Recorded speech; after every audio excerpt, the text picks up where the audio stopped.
All right, welcome into this episode of the Chief Zone Podcast. Excuse me, off to a bad start. Farzin Vasugian here with you. It is a very busy show, a lot to get into here on this episode. Appreciate you guys joining me on this Wednesday night. Every morning, because we're doing podcasts Mondays and Wednesdays and anytime when there's breaking news. The morning of, I always wonder, what am I going to talk about? And there was literally no Chiefs news this morning. And boy, did the podcast gods come to save us, because I had nothing ready for this podcast. Well, in the last 12 hours, there have been a lot of Chief stories that have come out. There is a lot to get into here, so we've got little time to waste. Patrick Mahomes restructured his contract. I will tell you everything you need to know in terms of the numbers, what it all means, and what we could expect next. So I'll let all of you guys know about that. Rashee Rice is now facing a lawsuit filed by his ex-girlfriend, Dakota Jones. Yes, the same Dakota Jones who made that infamous Instagram post last month, which then got deleted. And there are a lot of reactions to this. I have my thoughts on this as well, even though we don't know a lot of the facts, or any facts for that matter, to this story. I think I kind of know what the Chiefs might do with this. And I'll share you my thoughts on that later on. Plus, Tyreek Hill claims to be in Kansas City right now. What is he doing? What is he up to? Don't know. I guess we will find out.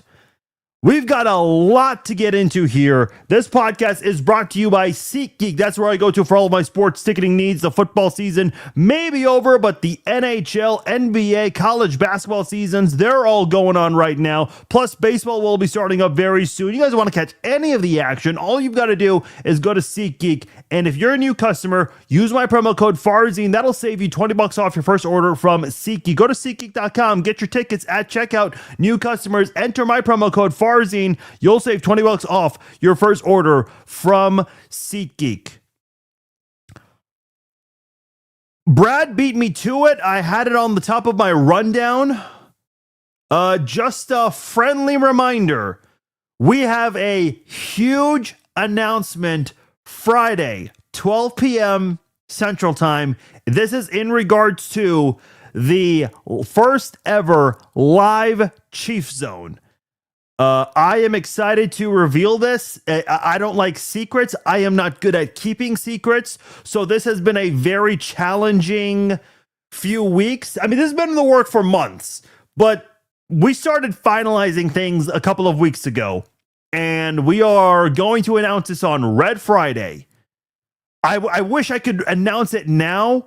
In fact, I told you guys on Monday, I have the poster for it right here. It's ready. I wish I could show you guys, but I can't. This one has the wrong date. This one has the correct date. So, would love to show you guys, but we can't do that right now. So, big announcement, Friday, 12 p.m. Central Time. Also, Friday at 5 p.m., we will do a Red Friday Q&A live chat. I feel like there's a lot of Chiefs news and a lot of NFL news right now to where we can do a Q&A live chat this week. So if we do not get to your guys' questions today, please keep asking them. Maybe we'll answer them on a Friday where we do read almost every single comment. By the way, I do want to let you know, because of the amount of news we have today, and I know we've been testing this out in the offseason because we only do calls for post-game, I'm going to open up the phone lines for you guys to call in tonight because there's a lot to react to with Patrick Mahomes, Rashee Rice, and everything else in between. I really want to hear from you guys tonight. So if you haven't already, please give this video a like, share it, let your friends know we are live right now, and we will post the link for you guys to call in a little later on in the show because I do want to hear from you guys tonight. Let's first start with Patrick Mahomes. We're going to go in chronological order here. Patrick Mahomes restructured his deal, and his cap number went from just north of $78 million, and that has now been reduced to $34.65 million. That freed up exactly $43.56 million in cap space. Kansas City was $54.91, almost $55 million over the cap. They are still over the cap, but that number has dropped to $11.35 million. So more than $43.5 million created in cap space to help the Chiefs go from $50 million over to now $11 million over. This is pretty significant. This was expected, but this is still a big deal. The only thing, we weren't really sure if the Chiefs were going to restructure again, or if they were going to extend Mahomes' contract and basically redo the whole thing. That we weren't quite sure about, but they ended up going the restructure route once again. A lot of people are suggesting restructuring other deals as well. I will address that in a moment.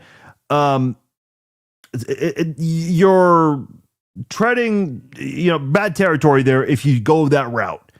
But there could be some cuts on the way. So I read you the number. The Chiefs are $11.35 million over the cap. The oxygen tank, you are running out, but now you have created some cap space, and now you have a lot of breathing room in that tank.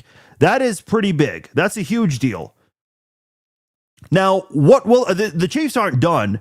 They have to make more moves. So what's next? Obviously, Jawan Taylor is taking up a lot of cap space, and it's very obvious to a lot of people that the Chiefs are going to cut him. That's going to free up $20 million in cap space. And I think right behind him is going to be defensive end Mike Dana, who frees up $8.9 million, just under $9 million in cap space. So his exit is probably sooner rather than later. Now, this next name I'm about to give you, this one I'm 50-50 on as to whether or not it'll happen or not. Drue Tranquill, if you release him, because he's entering the final year of his deal, as are Mike Dana and Jawan Taylor, Drue Tranquill, releasing him will free up $6 million. $6 million more. As far as potential trades, I know Matt Miller on ESPN recently was suggesting that Trent McDuffie and Chris Jones could be on the move. Trent McDuffie seems way more likely than Chris Jones, because with Chris Jones, you would have to take on that hefty contract that he's got. Whereas with Trent McDuffie, there is no hefty contract. He's playing under a 50-year option that is worth $13.6 million. Now, I don't think Trent McDuffie is going to play under that 50-year option. He's going to want a brand new deal starting in 2026 this year and go beyond that. As I've read to you guys many times, when you look at the cornerback position and some of the contracts that have been handed out, Sauce Gardner with the Jets a year ago this time, he's now with the Colts. He signed a 4-year deal averaging $30.1 million per year. Derek Stingley right before that, also a 4-year deal, $30 million a year. So Trent McDuffie's gonna want probably just over $30.1 million, maybe $31 million per year. And I don't know if the Chiefs can afford that. Even if they make all these moves, it still would not, it would be very difficult to still afford Trent McDuffie. Oh, and by the way, you got to re-sign other guys as well, like Travis Kelce, Leo Chenal, maybe Hollywood Brown, Tyquan Thornton, for sure. I know a lot of people want back in Kansas City. You also have your punter, Matt Ariza, your long snapper, James Winchester. I know he's up there in age, but if he wants to continue to play, he'd probably be someone that the Chiefs would re-sign fairly quickly once they do get under the cap. Now, let me put it like this. We're at $11.35 million over the cap with the Chiefs. Not ideal, but it's way better than where the Chiefs were 24 hours ago. That's for damn sure. When you look at who they might cut, Jawan Taylor and Mike Dana, I would bet my house that those two guys are going to get cut. I think we can all agree Jawan Taylor is done. Even if Jawan Taylor was not facing that big, if he was not occupying that much of the salary cap, I think the Chiefs would move on from him anyway going into the final year of his deal because of the 55 penalty he's committed in 3 years. You just can't continue to allow that. So I think the Chiefs are done with Jawan Taylor. Mike Dana hasn't necessarily lived up to expectations since he signed that 3-year extension, or re-signing technically, after the 2023 season. So I think the Chiefs are going to move on from him to free up more cap space. They could probably use that money elsewhere to improve the defensive line, or maybe somewhere else. I don't know. So I think the Chiefs are going to move on from Jawan Taylor and Mike Dana. Drew Tranquill, I said earlier, 50-50. But let's stick with Taylor and Dana. That frees up exactly $28.9 million. That's a lot of money right there. Oh, and by the way, one other thing I forgot to say, you're going to need to make sure you have money for the regular season as well, because when injuries occur, you promote someone from the practice squad, and on top of that, somebody from free agency you bring in to the practice squad, or maybe from free agency straight to your main roster. And that requires you to spend money, obviously, even with injuries. So that's something to be aware of. If you cut Taylor and Dana and trade Trent McDuffie, according to overthecap.com, that frees up $42.5 million. If you do those three things, cut Taylor, cut Dana, trade Trent McDuffie, you're going to go from $11.35 million over the cap to $31.2 million under the cap. If you do all those three things, and if you cut Drew Tranquill, that'll put you at $37.2 million under the cap. Now, let me go back to Chris Jones, because this one's very interesting. I'll be honest, I've been saying for a long time, I don't think Chris Jones is going to get traded. I don't think any team would take on that contract, and I don't think the Chiefs want to move on from Chris Jones. They just need a better defensive line, and especially presence up front in the middle from Omar Norman Lott if he can stay available, and that'll help him out a lot more. Now, somebody asked me about this, and I had to look it up because I had no idea. If you trade Chris Jones before June 1st, that frees up $15.6 million in cap space. That's a lot. That's a lot. However, if you trade him after June 1st, that frees up more than double the amount, $35.1 million. Now, you can't cut Chris Jones. If you cut him before June 1st, you actually will lose money. In fact, you will lose a lot of money. You will lose more than $19 million. That'll put you back in the red, and that's not what you want. If you cut him after June 1st, you free up $100,000 in cap space. That's pennies and nickels for an NFL team. That's not what teams are ever looking for when they're trying to free up cap space. Listen, I won't never say never. I'm not going to dismiss the possibility of Chris Jones getting traded after June 1st, unless they get a really nice offer before June 1st that they cannot refuse. But I don't think that's happening. If I had to bet, what are the odds that Trent McDuffie does get traded?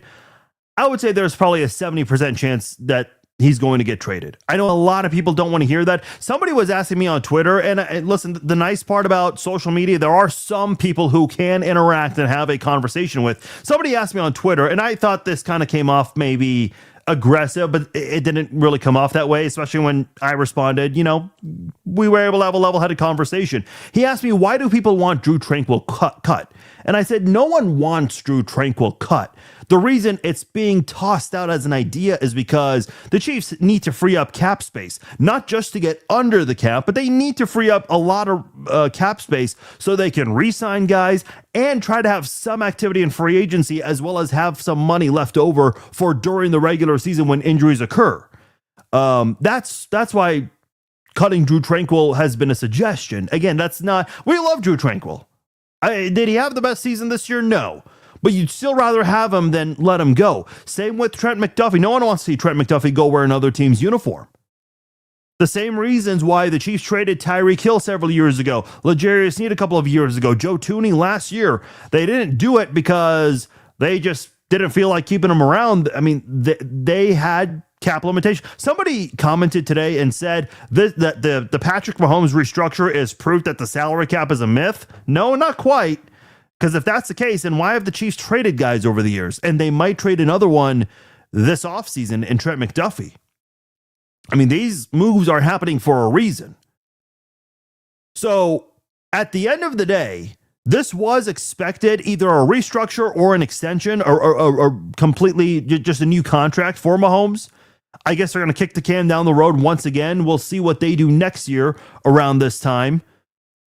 But there's a lot of breathing room right now if you're Kansas City. If you cut Jawan Taylor today, you're under the salary cap, just like that.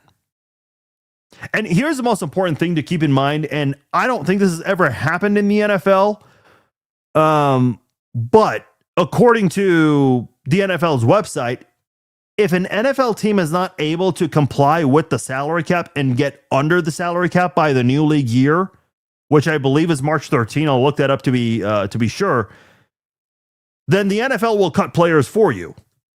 And that's not good. March 11th, by the way. March 11th is when the new league year begins. Unless I have that one also wrong. Hold on. Let me look here on the NFL's website.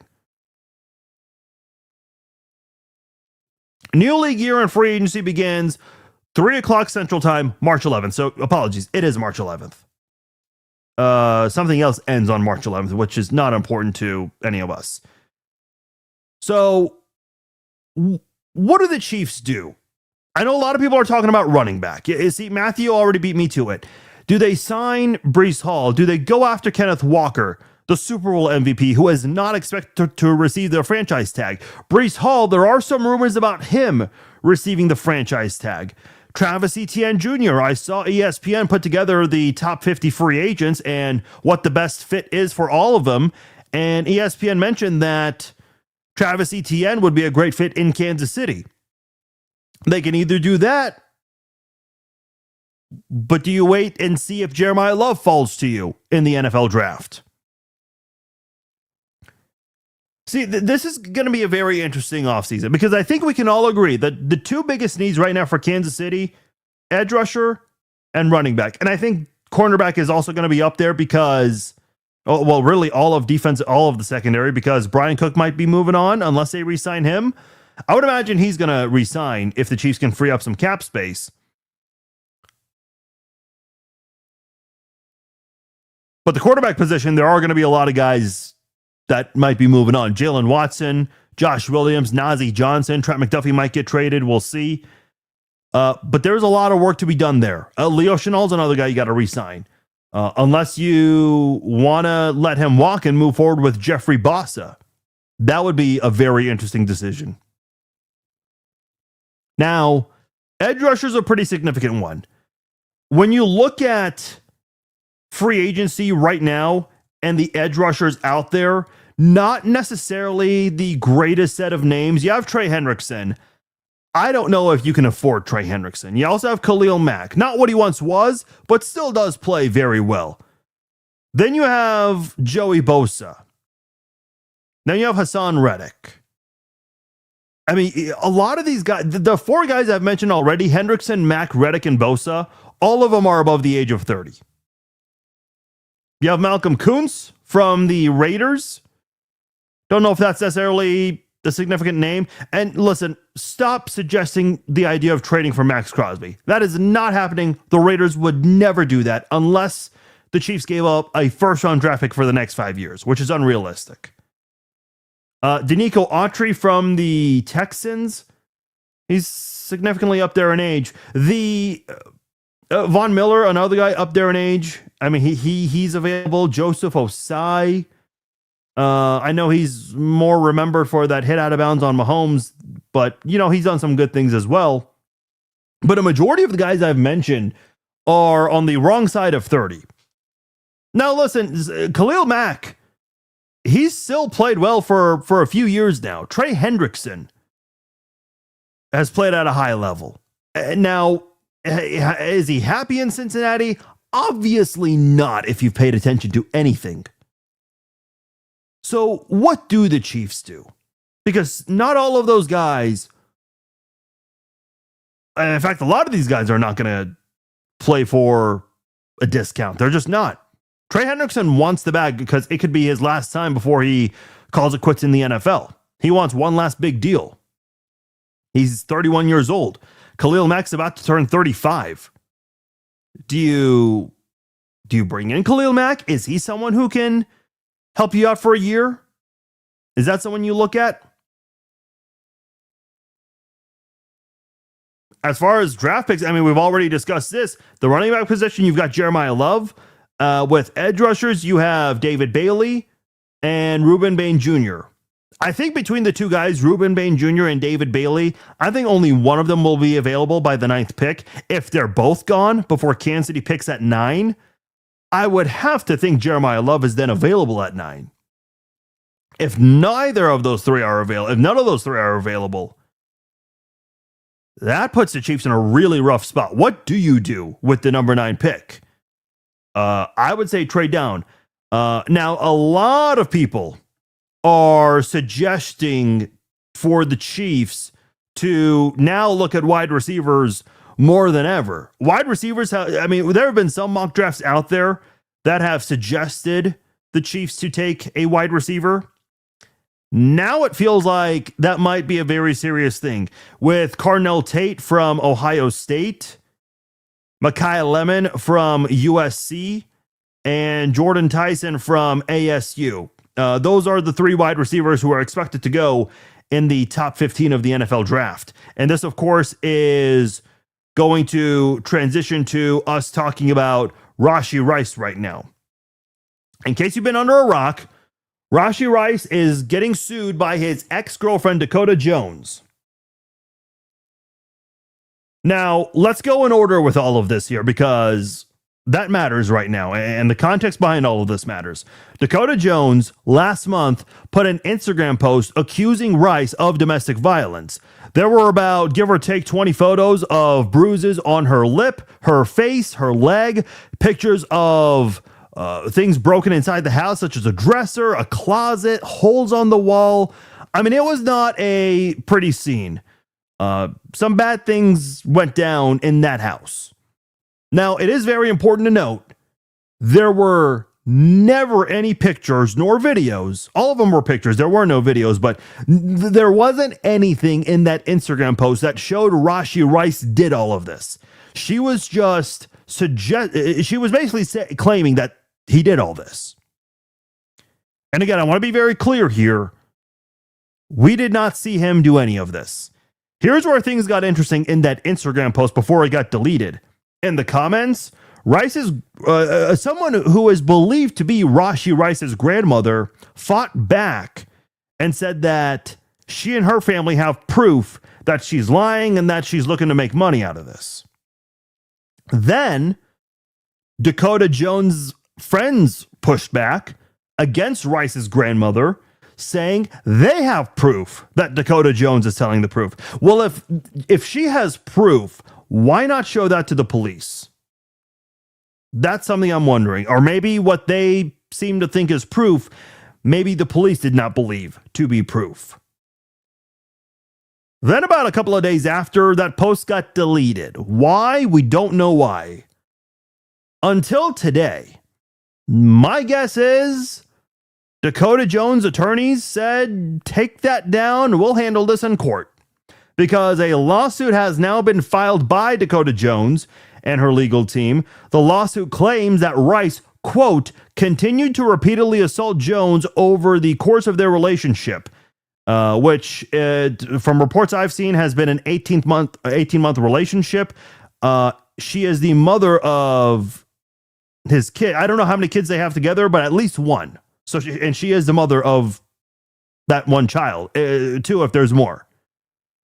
The lawsuit also claims that Jones suffered, quote, bleeding, swelling, bruising, and other pain and physical injury to her neck, face, mouth, arms, legs, chest, and shoulder. The lawsuit claims that she is seeking more than $1 million. One very important thing about this, and I reached out to an attorney just to get some context and information about this, and the way it was explained to me, because this is a civil suit, not a criminal suit. If it was criminal, that means the police and the prosecutors believe there's, the way I was explained, a legitimate reason to pursue the case, and it gives the case more juice, but that's not the case here. This is a civil case rather than a criminal one. Rice's attorney, a few hours later, Lindsey Wilson, issued a statement this afternoon. I'll read you the quote here. It's very short. On October 9th, 2025, well after the parties' relationship ended, Miss Jones stated under penalty of perjury in a sworn affidavit for non-prosecution that, quote, Mr. Rice and I had a verbal argument, but he did not punch me, end quote. We will allow the legal process to run its course and have no further comment at this time. Something that a lot of people are bringing up, because Valentine's Day was just 4 days ago, Rashee Rice posted on Valentine's Day a photo of him with Ruby Rose. Now, not going to lie to you guys, I have no idea who Ruby Rose is until just recently. I Googled her. Apparently, she's an influencer and a model. Okay, cool. If you saw the photo, which people were outraged over, she is standing in front of him, bent over, while Rice is taking the picture with him. It's clearly a mirror selfie. And with the other hand, he's flipping off the mirror, the camera. And then he covers that, well, at least we believe it's the middle finger, because he covers it with the heart emoji, which is a very interesting emoji to use there. Listen, it's not, people went into an uproar over this photo. This wasn't like, and I was not even going to originally comment on this. Like, I don't even give a damn about that photo until now. Listen, it's not your school picture photo where you look nice and kind. It's not a professional looking photo that you would use on LinkedIn or any of those kinds of places. It is a, hey, we love each other in a very naughty way. It was that kind of a picture. Now, people are making a big deal out of this because this lawsuit comes 4 days after, I guess, they hard launched their relationship on Instagram. I don't know what to call it, but people are speculating over that. I don't know how relevant that is. Could she maybe be doing that in spite to them? I don't know. That doesn't really matter to me, because at the end of the day, what matters is the facts, the important things here. First and foremost, let me just say this. Everyone is innocent until proven guilty. Is giving Rashee Rice the benefit of the doubt easy right now? No, absolutely not. We all know his track record has not been the greatest recently. But still, at the end of the day, it is innocent until proven guilty. Because I've been getting some comments from people saying, oh, no, you should always believe the victims in a domestic violence claim. Look, man, we have had situations with Matt Ariza, Xavier Worthy, where we thought we knew the story. And I'll even include Tyreek Hill, specifically the 2014 and the 2019 incidents. And I got some pushback on that. Listen, I'm not going to argue with someone that does not know the facts. Listen to the audio, read the facts that came out after the partial audio that was published by Channel 5 back then come talk to me about it. But as far as I'm concerned, with the facts we know from that Tyreek Hill 2014 and 2019 case, he accused her of lying, not knowing he was being recorded, and she did not push back. He accused her of lying of the 2014 incident, and text messages are authenticated by a third party. She admitted to lying about the child abuse allegation. So, I'll say it again. Innocent until proven guilty. Some people don't live by that standard. I do. And listen, I'll be honest. I made a mistake with the Tyreek Hill thing a while back. We thought we knew what the story was then, and I think, if anything, the Tyreek Hill incident, the Matt Ariza incident, the Xavier Worthy incident, and many others that we could use as an example, it has proven to us that we need to wait for all the facts to come out. A lot of people are ready to sentence Rashee Rice to prison for this. We don't have any evidence that he did any of this. So let's wait for the facts. And by the way, not only do I believe in innocent until proven guilty, I also believe that her domestic violence claims are serious and must be looked into. Look for the truth in any of this. I mean, is that a controversial thing to say?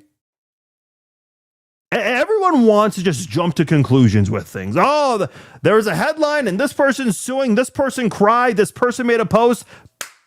Guilty. No, let's see how things play out, because we have seen this scenario many, many times, and we'll see it again many times. It's right. We don't know if Rice is in the clear or not. We don't know if he was in the right or the wrong. We have no idea. Obviously, the attorney for Rice put out the claim that, you know, they had an argument, but no one was punched. Okay, I mean, that's pretty vague to me. What incident is that referring to? I have no idea. I'm going to need a lot more information than that. But we need the evidence. And listen, anytime someone does claim something like this, it should be looked into.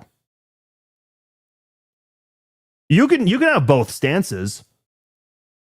Because I had someone tweet me today, oh, Farzine, are you going to walk back your comments that you don't believe her? Why? Because over a lawsuit? We don't know the evidence. And first off, I never said she was lying.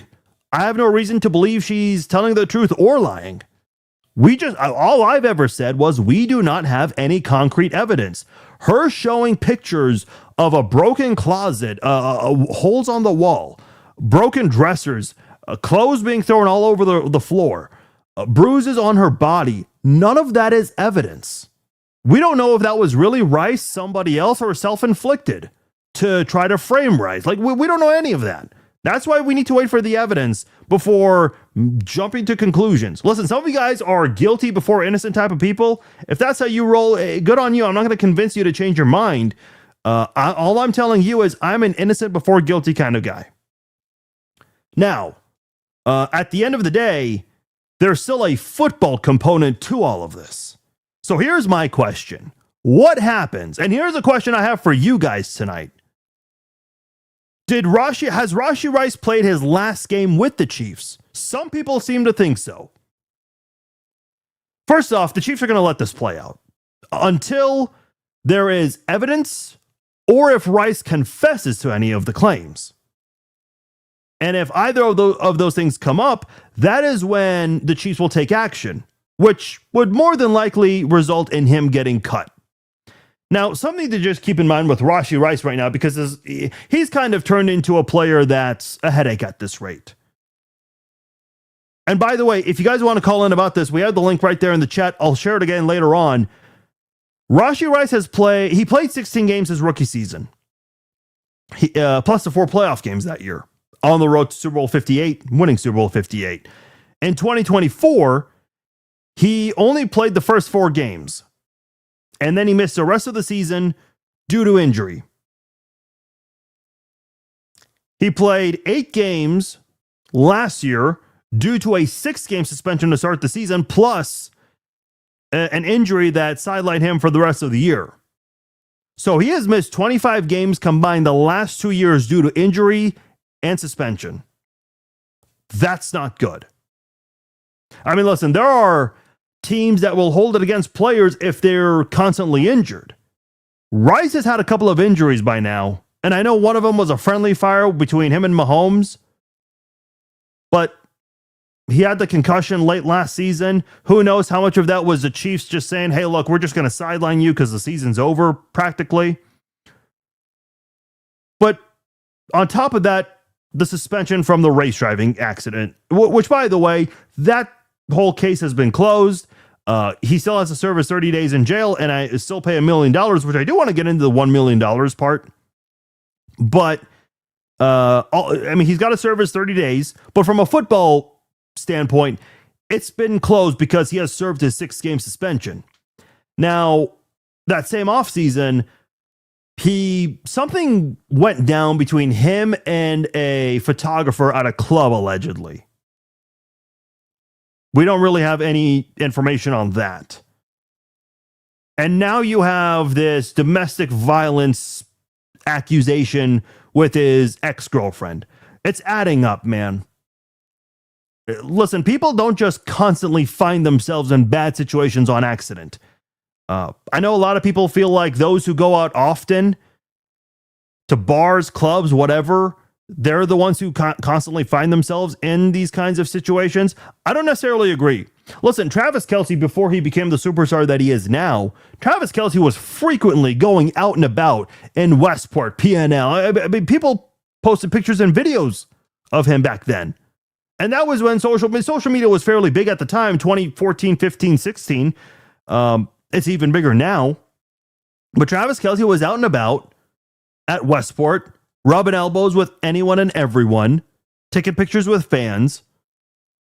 But he can't do that kind of thing anymore because of his public stature. Now, Kelce has always been known as the party type, but have you ever in his NFL career heard of Travis Kelce getting into trouble? I mean, sure, yes, his ex-girlfriend seems to have a very difficult time getting over him, but has she come out with any kind of accusation against him? No. I mean, Travis Kelce's done a good job of surrounding himself with the right people at the end of the day. So you can go out and have a good time and party, but you've got to surround yourself with the right people. And Rashee Rice, whether it's friends who have maybe persuaded him to race on the highways of Dallas, or a love interest here, Rashee Rice has not connected himself with the right people. And that's led to where he is now. Is Rice even worth keeping around for the long-term future as well as the short-term future? I mean, what's to say Kansas City won't cut him this offseason? In my opinion, I don't think Kansas City will do it until there's concrete evidence of him being in the wrong. So in my opinion, I think Rice will be playing for the Chiefs this football season unless he confesses, or, which I don't think he's going to confess. It sounds like they're already pushing back. Or if there's any evidence that comes out. Now, I mentioned earlier in the Instagram post that's now deleted, Rashee Rice's grandmother fought back and said, we have proof. And then Dakota Jones's friends fought back and said, no, we also have proof. I mean, whoever has, like, if she and her team have proof, why was that never given to the police? That's something I want to know. Listen, I understand a lot of people deal with domestic violence and they don't want to report it because they're afraid. That I get. And listen, I'm not going to turn into Dr. John Deloney or Dr. Laura Schlesinger here. That's not what this podcast is about. But listen, you would be naive to think that every single person that's a victim of DV reports that. A lot of people keep that hidden. That's a whole different topic for a whole different podcast for people that actually are experts in that field. But with Rashee Rice, it's like, man, you're finding yourself in a really bad spot, and it's not good for you. This is not something that you should be, like, you're an NFL player. Getting to the NFL is incredibly difficult. But unfortunately, this past year was not a good season for him. Add in the suspension plus the injury. Could the Chiefs just be willing to move on from him at some point in the future? Look, Rashee Rice has played 3 years. He's a second-round draft pick. According to Spot Track, Rice has made $4.4 million in 3 years so far in his NFL career. That's pretty good. It's pretty good. It's not what Patrick Mahomes is making, or Joe Burrow, or Josh Allen. But listen, you can do a lot of good things with $4.4 million if you're smart. Unfortunately, $1 million of that $4.4 million is going to the crash victims. So 22% of your NFL salary from 3 years is already going to crash victims. And listen, apparently the attorney he had for this case was a big hotshot attorney in Texas. So legal fees, attorney fees, I mean, you're probably paying some good money on that as well. And now you're going to have to pay another legal team to fight this battle that you're in. Dude, Rashee Rice is going to ask for the bank whenever it's time for him to sign a new deal. But in order for him to have any leverage to demand that kind of deal, he has to absolutely ball out in 2026. And listen, I guess if you're a Chiefs fan, if you're the Chiefs organization, that's great news for you. You know this guy's going to be motivated more than ever to kick ass this year because damn, he needs a bunch of money in 2027 when it's time for him to resign. Because let's be completely honest, he's not getting that deal this year. I know there's been speculation for several months that Rice is going to get a new deal with Kansas City this offseason. It ain't happening. If they can find a way to pay Trent McDuffie, they will pay Trent McDuffie before they pay Rashee Rice. In fact, if you're Trent McDuffie, this might be good news for you. Not to go back to the salary cap discussion, but look, let's be honest here. The Chiefs, they had to be ready to try to pay both Rashee Rice and Trent McDuffie. If they're not willing to pay Rice this offseason, that might put them in a position to where they might actually be able to afford McDuffie and probably just end up saying no to Rice, short-term and long-term. What do you guys think? Do you think Rashee Rice has played his final game with the Chiefs? A simple yes or no answer. I want to hear from all of you. In fact, if you guys want to call in, I'd love to hear from you guys as well. We're going to try to see if more people would be willing to call in off-season shows because we only do call-ins for post-game shows. So let's see if any people want to call in here. I'd love to hear from you guys. My question to you guys, do you think Rashee Rice has played his last game with the Chiefs? And if you don't think he's played his last game yet, when do you think would be his last game? Because here's my thing. I think the Chiefs are going to, because I don't think we're going to get an ending to this anytime soon. Because either I think the lawsuit is going to continue for a year, which would put us at February of 2027. By this time, in 12 months, Rice is a free agent. So, if this lawsuit continues, if she's not going to give up, if she's going to fight this battle to the end, well, then either he's going to be innocent or guilty. Maybe somewhere between now and a year from now, maybe they can agree on a settlement. I don't know. Those are the potential outcomes. But boy, man, he's been involved in way too much drama for the Chiefs to even want to continue to do business with him in the future. So here's my opinion. I don't think he's getting cut this offseason unless something comes out, if TMZ obtains video of him doing something. If we don't get any evidence, I think he plays out 2026 with the Chiefs. And I think the Chiefs are going to say, look, we love you. Thank you. We wish you the best. We're moving on. We gotta do business with people who can stay out of trouble. Because the Chiefs have had some bad PR over the years. And they want to graduate from that so badly. When was the last time the Chiefs had a drama-free offseason? It has been a damn long time. It has been a long time. Let's see. What are you guys saying in the chat? Do you guys think Rice has played his last game? A lot of people are saying no. Some people are saying yes. So majority of the people are saying no.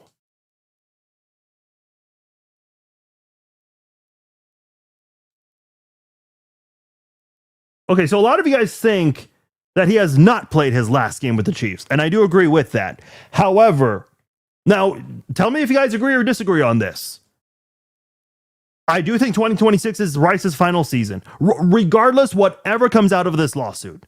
Because then it's like, man, it's like being in a relationship, being in a very toxic relationship with someone. I mean, Rice was obviously in a very toxic relationship with Dakota Jones.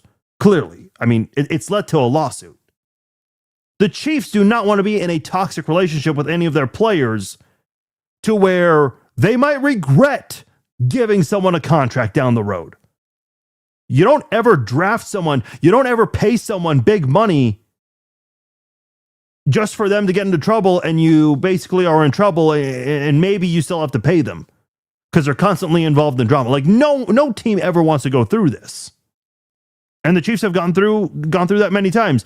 Tasaya says he's not getting an extension. Yeah, I don't think he's getting an extension. Do I think there's an NFL team willing to pay him out there? Yes, I do. There's always that one team that's willing to do it because they desperately need help at a wide receiver position. I think Kansas City they don't want to deal with this no more. They want to move on. If a team is going to offer something for Rice during the season, maybe you explore that option. But I don't think the Chiefs would be sellers during the season. I just don't see that. The Raiders will pay him. A couple of you guys are saying the Raiders. Well, there you go. I mean, listen. Yeah, I mean, they're still looking for that dominant receiver since Henry Ruggs.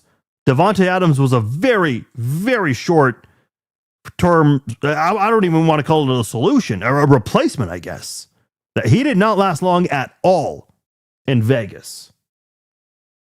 I think we extend him if he has a great year, Sasha says on TikTok. See, I thought about this. What if Rashee Rice kicks ass this year? What if he plays like he did the first 3 games of 2024? I was about to say 2023. What if he plays like the first 3 games of 2024? What happens then? I could actually see the Chiefs using the franchise tag, but I don't think they're going to keep him.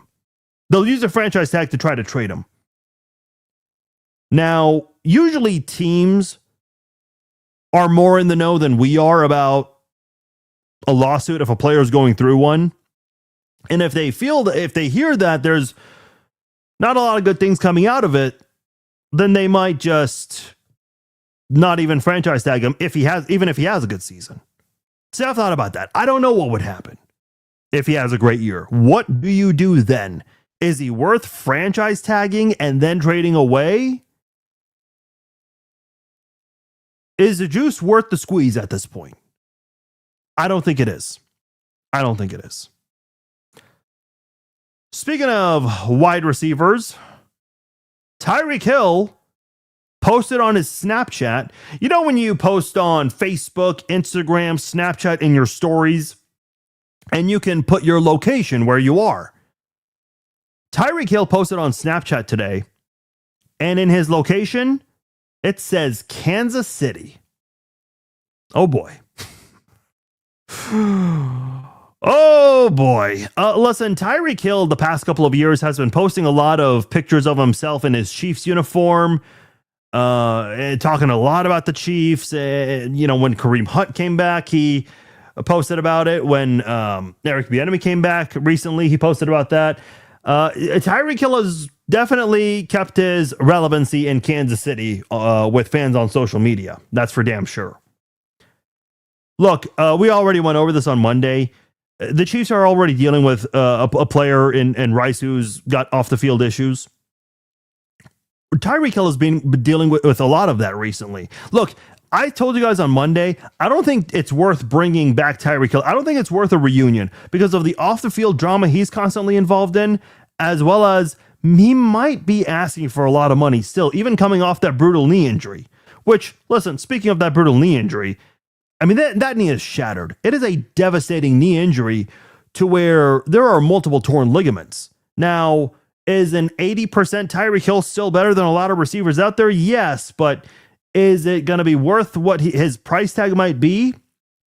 And considering he's always involved in something off the field? I don't know, man.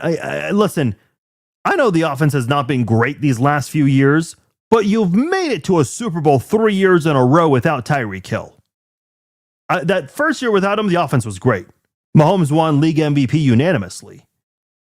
The other 2 years, not so much. You won the Super Bowl, one of them. The other one, you got destroyed in the Super Bowl. Still made it to a Super Bowl without him 3 years in a row, though. Look, Tyreek Hill is a fantastic football player. Tyreek Hill is a one-on-one football player. We might never, ever see a wide receiver with that dangerous breakaway speed ever again. We'll see plenty of great wide receivers over the years. We absolutely will. But specifically Tyreek Hill, it's going to be very difficult to see another Tyreek Hill. And I just think at the end of the day, you've got to put yourself in a position to where, look, you appreciate everything Tyreek Hill did for you, but I think you've got to move on. Why is he in Kansas City? I don't know. Is he really in Kansas City? Because look, even with the location tagging, you can say you can put any location. I mean, nothing is stopping me right now from posting a selfie, going on Instagram, and for location putting Melbourne, Australia, or London. Like, you can say anything with your location. You don't actually have to be in that location to say it. So,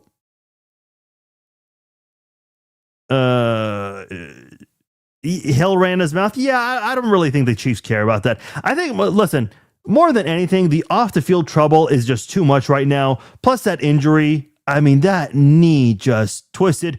It twisted in a way the human body should never look like that. I mean, we're talking multiple torn ligaments. And I discussed that on Monday, so I don't want to get into that too much into detail. But look, you already have a receiver dealing with drama in Rashee Rice. You don't need two of them right now. You just don't. If you guys want to call in, let me know your thoughts. I do have the link right there once again on Facebook and YouTube. If you guys want to call in, chat it up with me. Let me know your thoughts. Daniel's calling in. What's up, Daniel? What's on your mind? What's going on? Well, you figure the Hunt family doesn't deal with drama. I mean, they let Kareem Hunt go, right? So I think Rashee Rice is at the end of the season, right? His contract runs out. His 4-year deal at the end of this year. You keep him unless everything comes out true in the civil suit, and then you have to let him go. And then you would franchise tag him and see if you can get a draft or something for him. But is it worth it though, Daniel? Like, it just feels like there's way too much risk. If you can get a couple extra draft picks or something, then in return, because you don't want to let him go for free if he's having a good year. Then you can say, hey, look at our shiny receiver. Who wants him? Tennessee, Miami. I mean, I'm just Buffalo. But you'll get something for him unless it's one of those things where it's just a complete headache and it's time to go. I can see that. As long as, by the way, a lot of people are saying there's an echo. I just fixed it on my end. That might be on my end right there. Let me try to adjust things a little bit.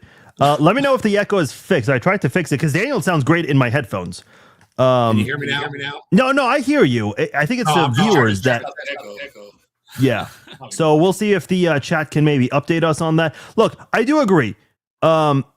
If he does have a good year, yeah, you might have to consider tagging him. But still, man, I just think that's too much. But you get something. Maybe. And I appreciate the phone call, Daniel. People are saying there's still an echo. Okay. I hung up on Daniel. Do you guys still hear an echo? I'll be honest. Actually, after Monday's show, I was trying to fix a lot of things with the audio, and because I see a couple of other people are calling in. Hopefully. Oh, lovely. This is. Oh, you guys no longer hear an echo. Okay. Thank you. All right. He sounded just fine in my headphones. I'm gonna have to go back and listen to that. That's not good. That's not okay. So hold on. This is going to be a lot of fun here. This is great live streaming here. Okay. My settings are fine. Hold on. Let me make sure. We should be good here. Okay. Let's see. Bob. You are next on the Chiefs Zone podcast. What's up, Bob? What's up, Forrest? Good, man. I was kicking back. I got shingles, man. So I'm just kind of hanging out, being quarantined, from my family. Oh, what's going on? I got shingles. Oh man, are you doing okay? Yeah, I'm doing fine. Okay. Yeah. Only the good die young, man. Okay, hold on, Bob. I have to put you on hold. Everyone's saying there's an echo. Boy, what's going on here? What is going on? Bob, bear with me. Tiff, I see you're also on hold. Bear with me. No idea what's happening. Everyone is saying it's extremely bad. What the hell happened? Boy.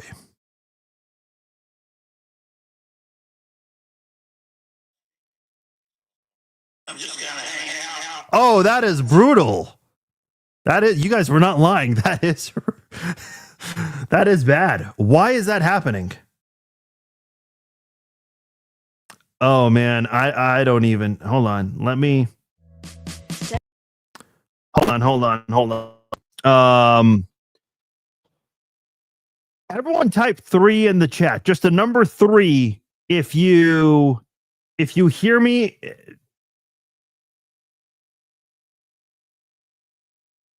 If I'm clear, nice. Just type a 3 in the chat, because I think I may have fixed what might have led to that. Okay, everyone's punching 3. Okay, let's do it. Bob, are you there? Oh no, Bob just hung up. Okay, let's go to Tiff. Tiff, do you hear me? Yes. Okay, all right. Now, before you say anything, everyone just confirm. Tiff, count to 3 for me. 1, 2, 3. Okay, is he clear, folks? Is he good? How's his audio? We're on a bit of a delay here. Okay, everyone is saying it's fixed. Great. Okay, Bob, if you want to call back, call back. Daniel, I know we hung up on you a little earlier, so if you want to call back and finish your point, feel free to do that. Okay, I think we figured out what happened. Okay, Tiff, go ahead. Thanks for calling in. What's on your mind? Is it possible that Tyreek Hill is in Kansas City to meet with the trainers for maybe a late season contract? Possibly. I mean, listen, there's this speculation out there that he might not even be available in week 1 or anytime soon. It would be more so in the second half of the season. Yeah, possibly. I think he's certainly looking at every option, whether it's to be available in week 1 or maybe be available later in the season. Now, listen, do I think he's really in Kansas City? I don't know. I mean, he's been posting a lot of things on social media about the Chiefs over the years. In my opinion, there's a conspiracy theory. I think he's just tagging Kansas City just to get a reaction, which he already had. Maybe he is. Maybe, maybe he's working with the administration just to say, hey, I'm going to get the surgery that I need. Maybe I can come back and be a reserve during the playoffs if we make the playoffs next year. That would be fantastic, in my opinion, if they just held on to him and said, hey, we'll pay you a minimum amount and have him come up near the playoffs or a few weeks prior to the playoffs, at a minimal cost. That'd be absolutely fantastic for the Chiefs. Yeah, I can't listen, never say never. I won't dismiss that possibility. Like if the Chiefs, listen, we've seen the Chiefs grab guys mid-season before many times. Absolutely. Beach has been very active during the season. So yeah, I can certainly see that being a possibility. Plus, Tyreek Hill would be cheap. You don't have to worry about him being on the team long-term because, hopefully he can find a way to stay out of trouble for just 2 or 3 months. Yeah, I could see that. I never thought of it that way. I think that's a possibility. Especially with Rice's trouble right now. See what that happens, But I mean, if they are making a decision to drop him, maybe they say, okay, we'll bring him back to Kansas City, rehab him, get the surgery he needs because they certainly can afford it. Keep him on the sidelines, keep him on the roster, practice roster, whatever they have to do, and then bring him back in the playoffs. That would be absolutely phenomenal if he could produce. Maybe he's got a year, maybe he's got a couple years. I love Kelsey. I'm just like everybody else. I think that he's fantastic. I've wondered why they didn't target Gray more in the more recent years. Yeah. Because Gray is absolutely fantastic. He's made some great plays as a Chief. But why he hasn't been targeted more, I think, is to, and I know it might be controversial. And again, love Kelsey, love the Chiefs. But I feel like Gray's kind of been like a hangout guy. So Kelsey could more boost his numbers. And I might be alone in that. But it just felt like maybe Gray deserved a little bit more targeting on the field, as opposed to what he got. Yeah, I appreciate the call, Tiff. Those are some good points. I think as far as Noah Gray goes, he looked really good in 2024. He had those, back-to-back games where he had 2 touchdowns each. And people thought, okay, he's really starting to come into his own and would be ready for that number 1 role. Here's what I'll say about Travis Kelce. I thought Travis Kelce had a good season last year. He had 800 some yards. I don't remember the exact number. It was a little more than the year before. Look, Travis Kelce was on pace for 1,000 receiving yards until Mahomes got hurt. When Mahomes got hurt, the offense was non-existent. Do you know how many touchdowns the Chiefs scored in the last 3 games? 1. It was 1. And it was Chris Oladokun to Brashard Smith. That's the only touchdown you scored in the last 3 games against Tennessee, Denver, and the Raiders. You scored a touchdown against the toughest defense. It doesn't get more Chiefs football than that. Let's go to Bob. Bob is back here. Sorry about that, Bob. Thanks for being patient. No problem, man. All right, what's on your mind, man? Hey, man. I was just sitting back, watching the show and everything. It's a good show. Thank you. This Rice thing, man. He's got this team up in the air again, man. I think you got to write it out with the kid because he's got all kinds of talent. You look at in the past, with players like Moss and some great wide receivers, even Kelsey, man. Kelsey was a wild child. And, he finally settled in and become an all-pro, So I really think we don't want to give up on him. But, this is an NFL problem. This is not just that one player, man. This goes on and on and on throughout the league. They allow the shit to happen. And they don't have, the players' union is protecting them. And these kids come out of college, they got all this money, man, and they got this little bullshit class they've been giving them, and then they turn them loose, man. These guys, they don't know how to, fall in place because they've always been in a really tight structure, Yeah. And I was actually having this conversation with someone today that, some guys, with their upbringing, they don't necessarily know right from wrong, and they do associate themselves with the wrong people. And look, I know Daniel was bringing up Kareem Hunt earlier. Somebody a couple of days ago was asking, because of the Tyreek Hill conversation we had, why bring back Kareem Hunt but not Tyreek Hill? My answer to that is, well, number one, Kareem Hunt has never had a significant injury. Tyreek Hill is coming off of one. Number two, what was Kareem Hunt's most recent run-in with the police? It was being pulled over for weed. Now, should you be driving behind the wheel with that? No. Is it the worst thing in the world? No. And since then, Kareem Hunt has kept his nose pretty damn clean. He's been on the Chiefs now for a year and a half, and we have not heard a peep about Kareem Hunt off the field. So he's proven that he can figure it out. Tyreek Hill has not. I agree, but I think that if you could get Hill to, because it's all about being egotistic with him. He wants to feel like he's Superman still. I agree. He's going to fall off about 80% at most with that knee tore up the way he tore it up. But it'd be a nice addition if they could afford it. They got so many other issues. I think that's going to be way down the road if they do anything with that. But I want to see him grab Love, and I want to see him, if they're going to give McDuffie away, give him to Dallas so we can get that 20th pick in the first round, and get us a defensive pass rusher. That's what I'd like to see. And then they're picking up good defensive backs, on down the line. So I don't know. There's a lot of moving pieces here right now for all of us to sit here and digest, but it's fun to talk about it all. And I can't wait to Friday to hear your news. So that'll be pretty cool. Yeah. Anyway, I just want to say hi and to the kingdom and everybody. You guys are awful good to me, and I appreciate it, and I enjoy the show, and it's always fun to sit in and listen. So I'm doing plenty of that right now. So.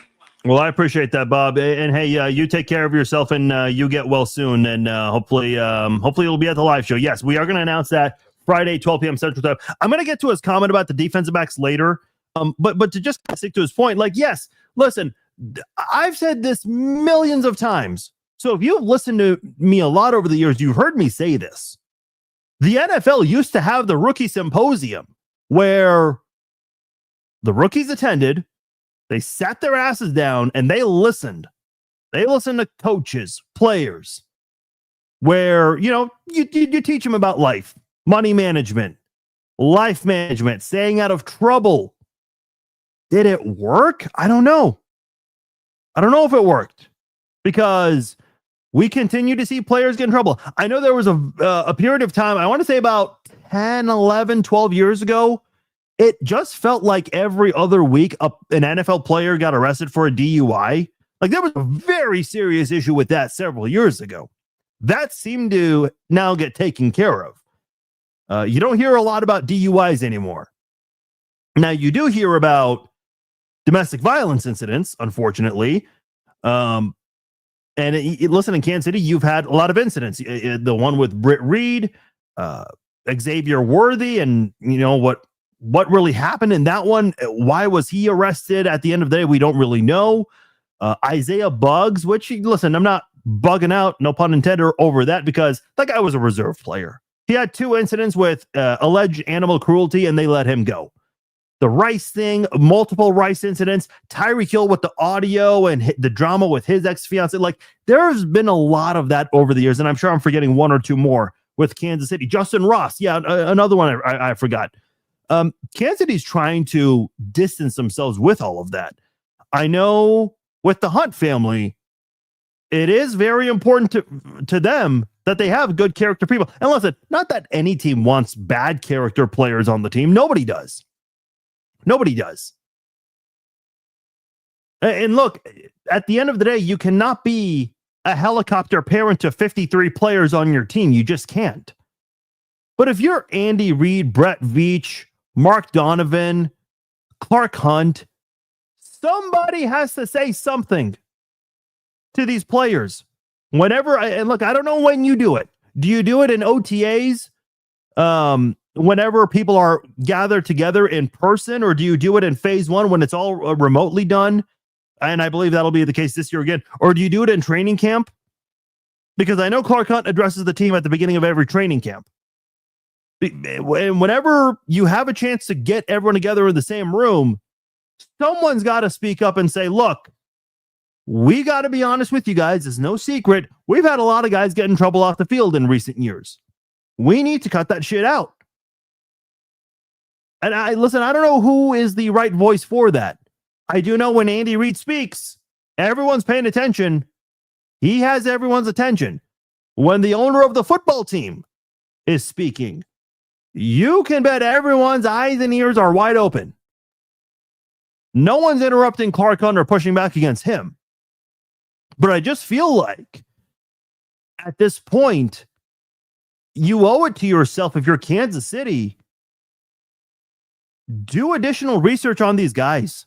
And I know there was information out there about Rice getting in trouble. And listen, we know it's very well documented. In fact, it's in the docuseries, The Kingdom, how Andy Reid gives second chances to guys. And I thought that was the best part of the docuseries, that backstory with Andy Reid and John Harbaugh elaborating on that.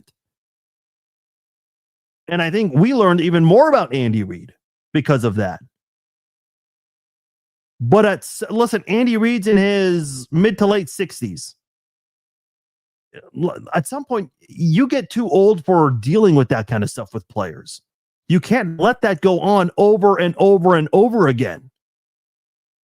You owe it to yourself to have 53 guys who are going to be available to you every single practice, every single game, unless there's an injury.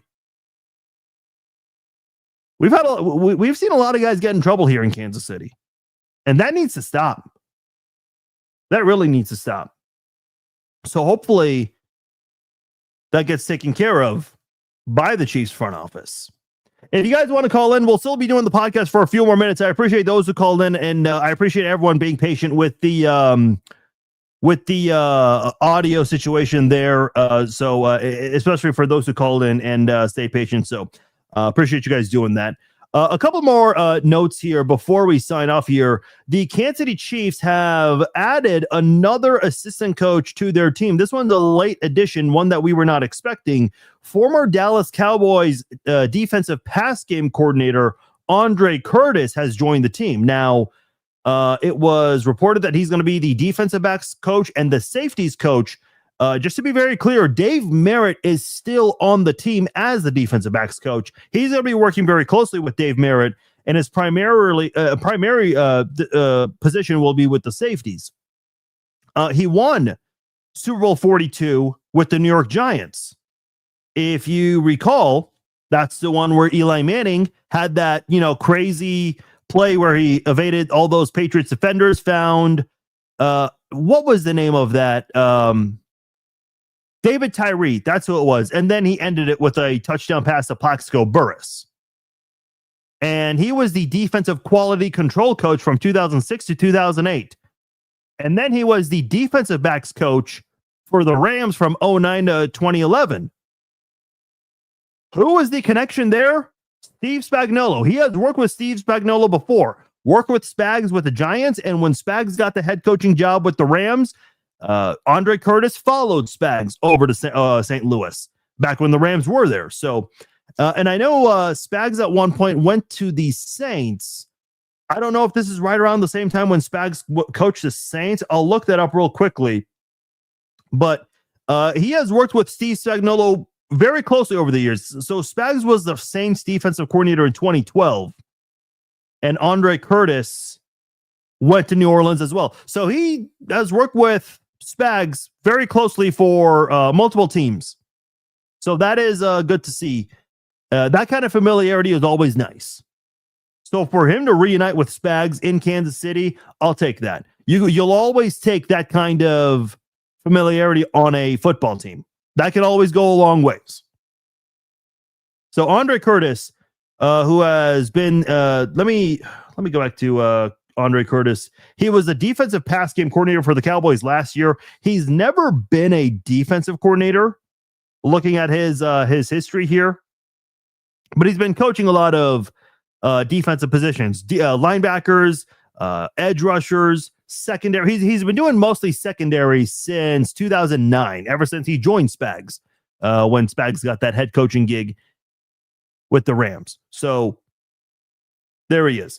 One thing I do want to get into here, Mike Tannenbaum of ESPN put out a comment today because they were talking about Travis Kelce. He said it's time to move on from Travis Kelce and that the Chiefs need to get younger there. They just need something better.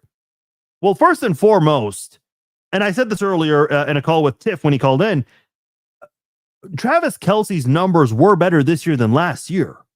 He was top 5 among tight ends in receptions, receiving yards, and yards after the catch. So as long as Kelce's still playing at a high level, when you compare him to the rest of the tight ends in the NFL, the Chiefs will continue to use him. They'll always want him back. And I think you should want him back. Is he what he was 5 years ago? No, absolutely not. No one is claiming Kelce is still playing at an all-pro level. But he's still, listen, we'll never know. And I don't like to go into hypotheticals too much, but I think if Patrick Mahomes stayed healthy all year long, I think Kelce was going to get 1,000 receiving yards this year. I really do.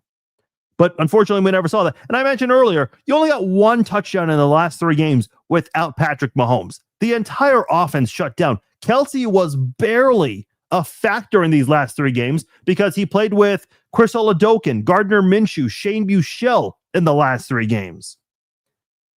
Now, in response to Mike Tannenbaum, Chris Jones quote tweeted the video clip that SportsCenter put out there, and he put "shut up," ... and he put the shush emoji. So I got a kick out of that one. Listen, Chris and Travis, they've got a great relationship. It's been very well documented over the years. Just seeing them together on the sidelines, Chris on Travis' podcast, just the way they kind of talked about each other. So yeah, Chris Jones will always push back on any narrative that the Chiefs should move on from Travis Kelce. Chiefs rookie Ashton Gelati, he was on the Chief Concern podcast hosted by Marcus Dash and Jason Dunn. Jason Dunn was on this podcast a couple of weeks ago talking to us about Chad O'Shea. And Ashton Gelati was asked about the tush push. The first thing he says is they're jumping offside every play. Man, imagine being a rookie and your first year, you're kind of in the midst of the tush-push controversy. But he did say what I've been saying is that it is a good football play. People say it's not a football play. It absolutely is. And you can't ever, he said that you can't blame them until something is done about it with the rules. Now, here's what I will say, because I know the pushback on this, no pun intended, is that if defensive players can't do it, then nor should offensive players. I think it should be the opposite. If you're going to allow the tush push, fine. Number one, officiate it well. And unfortunately, they don't, because we see offensive linemen jump offside. Even that one play when Jalen Hurts clearly fumbled the football. I think it was against the Giants. I mean, that was a fumble clear as day.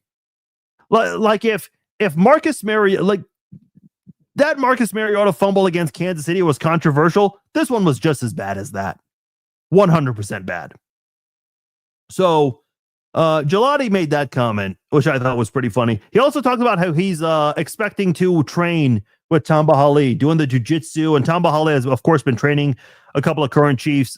He's been working with George Karlaftis, Felix Anudike-Uzomah, and I think we can add Ashton Gelati to that list very soon. So that is good to see. Another Chief story I did want to mention here. ESPN put out their list of top 50 free agents and where the best fit is for all of them. For Jalen Watson, the best fit for him is the Las Vegas Raiders. I know nobody wants to hear that. And for Leo Chenal and Brian Cook, the best team fit for those two, the Cincinnati Bengals. Yeah, I don't think anyone wants to hear that one either. Look, I think the Cincinnati Bengals will take any defensive player out there that's had some success, because their defense has had none of that. Now, there is one player that ESPN connected to Kansas City. That is Travis Etienne Jr. I think Travis Etienne Jr. has been a good running back for Jacksonville over the years. And obviously, this was Jacksonville's best year in quite some time with Liam Cohen. And I think that team is just getting started. I think Trevor Lawrence is just getting started. I think you saw a really good season from Travis Etienne Jr. If Travis Etienne Jr. ended up coming to Kansas City on a 2-year deal, if that ends up being your running back for 2026, I would not be upset about that at all. I think that would be a great option for Kansas City to try to improve their running game. And yes, the Bengals do, Taisea, they do have a lot of cap space. Yes, they've been spending a lot of money. They're just really weird about being willing to spend money. That's a whole nother conversation. But I feel like with Travis Etienne Jr., that'd be a solid get for Kansas City. Now, if Jeremiah Lowe is available at 9, do you still take him?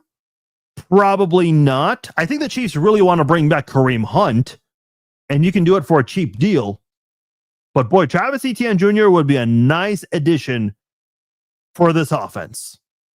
And that would really help Patrick Mahomes, who's coming back from a torn ACL injury late in the season. I'm sure you guys heard this morning, the NFL, actually the NFL didn't announce this, but it's been reported that the 49ers and the Rams will play each other in week 1 in Melbourne, Australia. It's going to be the first ever NFL game in the country of Australia.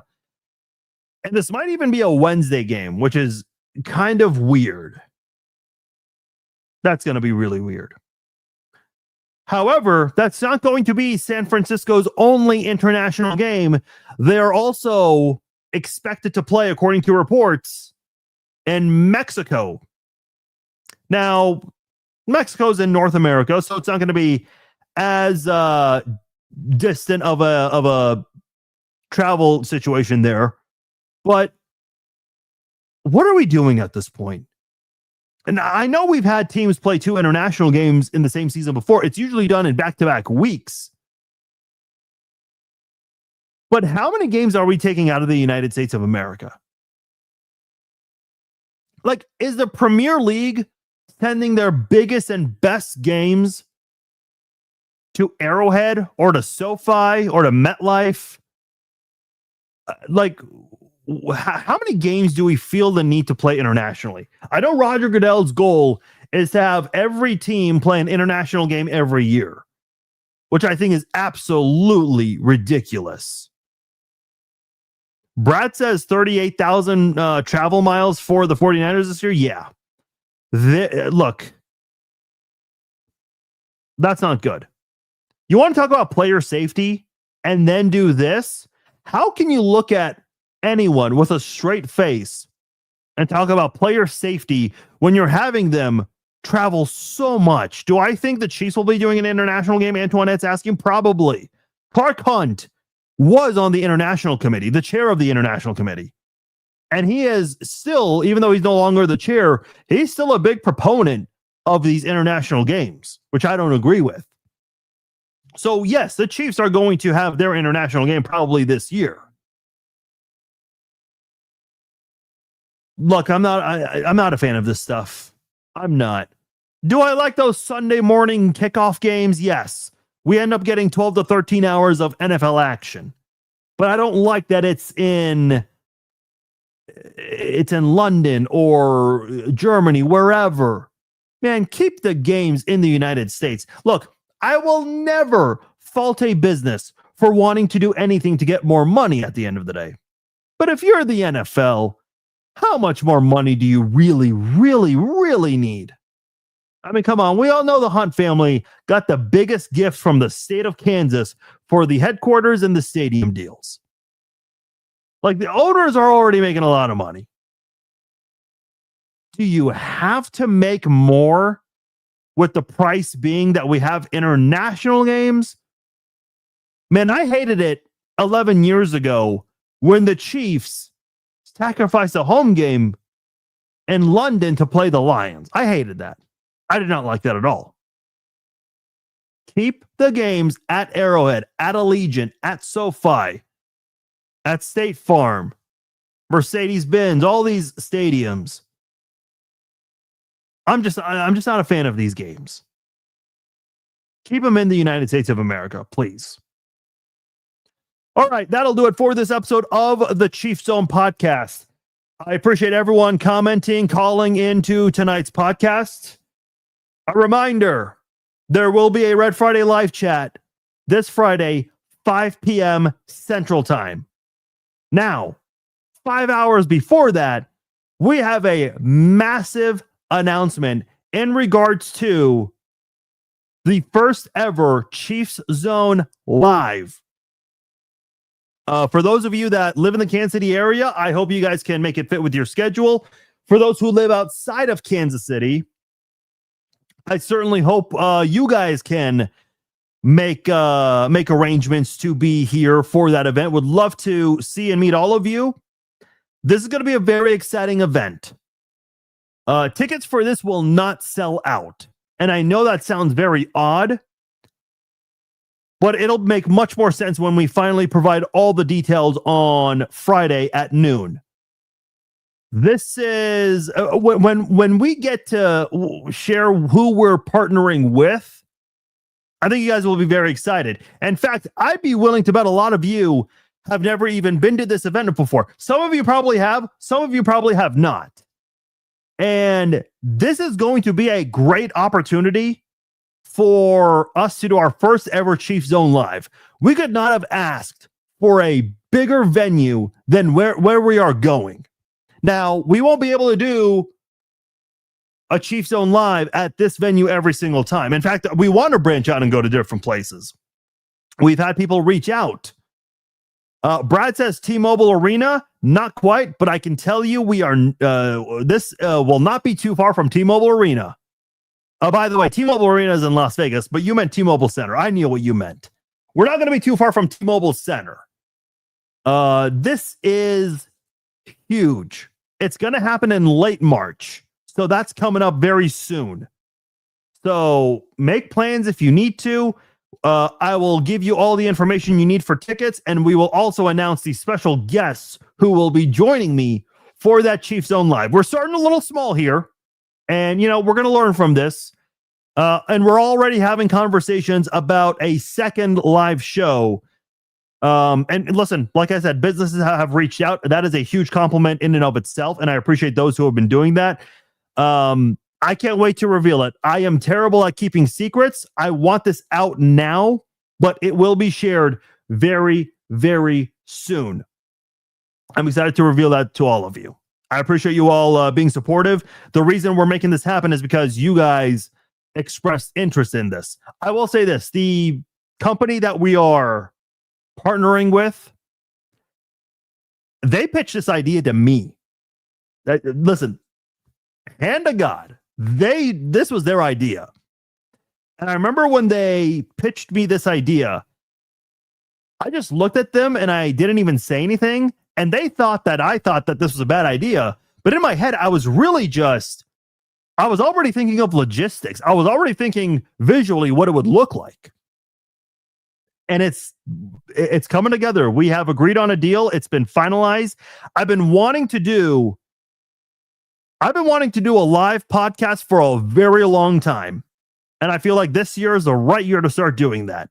If this is a success, we'll do this a few times a year. I don't know. It obviously depends on venues and whether or not it's a good deal for both sides. I mean, we have to negotiate on these things. In fact, we had to negotiate on these things to make sure that everyone involved is benefiting from it. So this is a huge deal. And I do want to thank the former players who will be joining me for this. They're taking a risk they're basically guinea pigs being part of the first ever Chief Zone Live. I can't say who they are right now, but you'll find out very soon.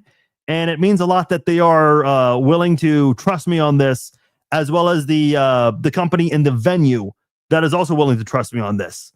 This is absolutely huge. I cannot wait to announce this. Friday, 12 p.m., be there. And I'll be answering a lot of questions because I know you guys will have a lot of questions about this when it's time. My name is Farzin Vasugian. Thank you all for joining me. A reminder, we will have a Red Friday Q&A live chat this Friday since we do have a lot of Chiefs news to cover. So we'll have that. I know you guys will have questions about the live show, so I'll answer questions then as well. Once again, I'm Farzin Vasugian. If you missed any part of this podcast, it'll be archived shortly on Facebook, YouTube, X, Apple, Spotify, anywhere where you can download and listen to a podcast. If you enjoyed this, please give it a like, share it, let your friends know about the Chiefs Zone podcast. Until then, I will talk to you all on Friday for the Red Friday Q&A live chat. Peace out.